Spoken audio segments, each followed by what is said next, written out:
कृष्ण जी किस वंश के हैं? यस, हाँ जी। भगवान तो यदुवंशी हैं। यादव वंशियों का कुलगुरु होने के नाते परान विदिता भूवि गोप जात, यानी यदुवंशी अहीर जाति से बढ़कर दुनिया में कोई जाति नहीं है। यह लाइन है गर्ग संहिता की, जिसे यदुवंशियों के कुलगुरु ऋषि गर्गाचार्य जी ने लिखा था। ये वही गर्ग मुनि है जिन्होंने श्री कृष्ण जी का नामकरण भी किया था और समस्त कुल यादवों को मथुरा राज दरबार में एक सूत्र में दोबारा बांधा था। और गर्ग ब्राह्मण लोगों के लिए एक खुशखबरी है कि वीडियो के अंत में एक गर्ग ब्राह्मण रियासत के बारे में हम बात करेंगे, इसलिए वीडियो को पूरा देखें और शेयर करें। जय श्री कृष्ण दोस्तों, आपका स्वागत है अपने चैनल यादव सरकार पर। आप सभी को महर्षि गर्ग की जयंती की हार्दिक शुभकामनाएं। आज आपको यदुवंश कुलगुरु महर्षि गर्ग और उनके वंशजों और यादवों से जुड़ी अनूठी परंपरा के बारे में हम बताएंगे।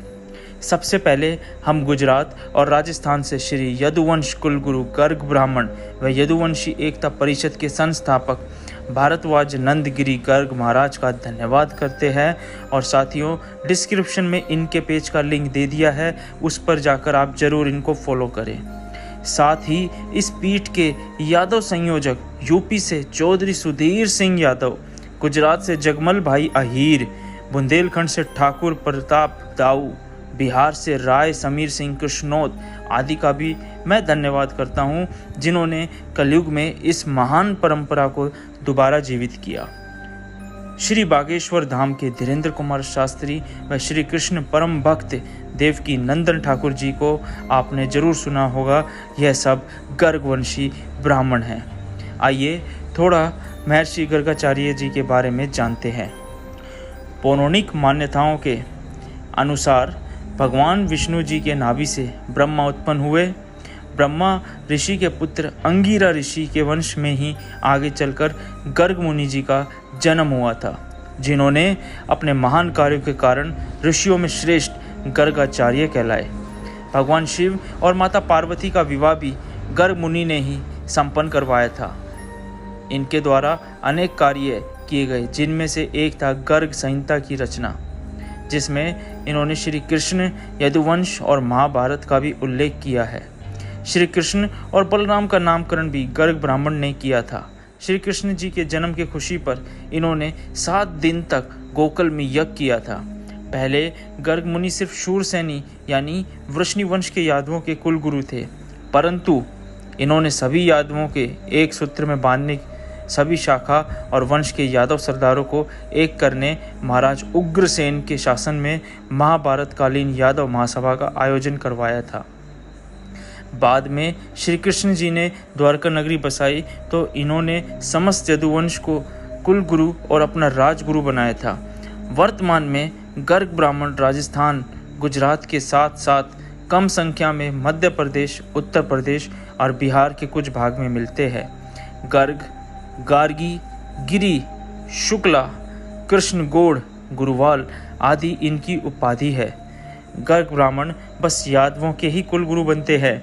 इनके अलावा अन्य किसी जाति के सिर्फ कुलीन वैश्य यानी अग्रवाल बनियों के इष्ट देव थे गर्गाचार्य महाराज, इसलिए इनको आशीर्वाद देने जाते हैं, पर इनके कुलगुरु नहीं बनते। मान्यता है कि पशु बलि की प्रथा त्यागने, क्षत्रिय वर्ण त्याग, सूर्यवंशी अग्रसेन जब वैश्य वर्ण अपना रहे थे तो उनके राज्य में बहुत महर्षि पहुँचे, जिनमें गर्ग ऋषि भी थे।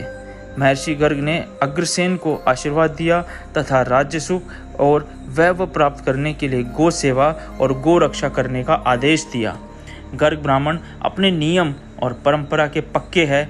ये राजस्थान के क्षेत्र में रहकर भी कभी किसी दूसरे घराने के पुरोहित नहीं बने और ज़्यादातर श्री कृष्ण की भक्ति में लीन रहे। समय समय पर यादव राजाओं और आम यादवों से मिलकर अनेक क्षेत्रों में ये आते जाते रहते हैं। राज नारजोल के यदुवंशी सदगोप अहीर नरेश व महिष दाल के गर्गवंशी ब्राह्मण।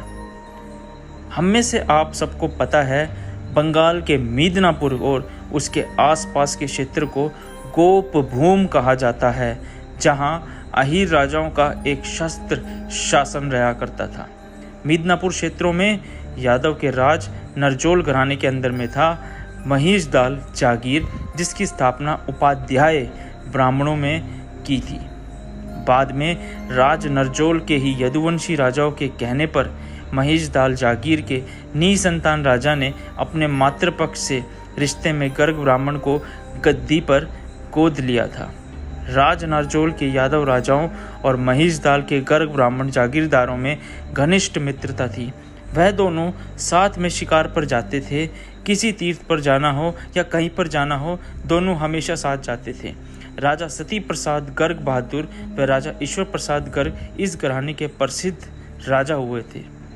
हाल में ही गर्ग ब्राह्मण समाज और यदुवंशी समाज में गुजरात और यूपी के कई क्षेत्र में धूमधाम से कई कार्यक्रम किए थे, जिसमें गर्ग ब्राह्मण समाज ने अहीर रेजिमेंट की सरकार से मांग भी की थी और इनकी मांग को जायज़ भी बताया था, और साथ ही गांव-गांव में यादवों का इतिहास का प्रचार का काम किया था।